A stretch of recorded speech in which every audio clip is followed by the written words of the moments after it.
Здравейте, приятели на Lingua More! Днес ще ви разкажем защо, къде и как се провеждат игрите за откриване на сродна душа. Идеята за организирането им се зароди още преди години, когато започнахме да забелязваме, че доста хора около нас имат трудности в откриването на спътник в живота.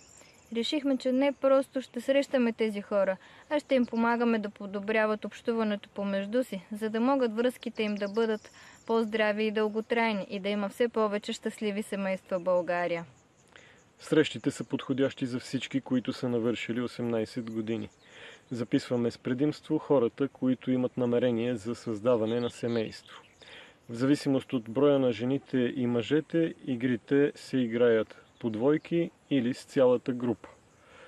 Игрите са забавни, творчески опознавателни, а понякога и с повече движение, и целта им е да предразположат хората да се отпуснат, да бъдат себе си и в хода на играта да опознават всички от групата. Участниците искрено се забавляват и често идват отново. Срещите се провеждат през лятото на фестивали, а също така и в различни градове, в уютна зала или на открито, когато времето позволява.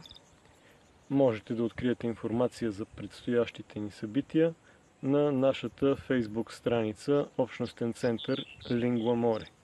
Записването за участие става чрез попълването на въпросник, какъвто създаваме за всяко отделно мероприятие.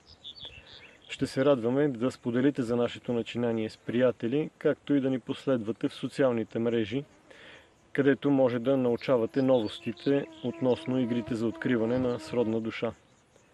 Благодарим, очакваме ви и до скоро!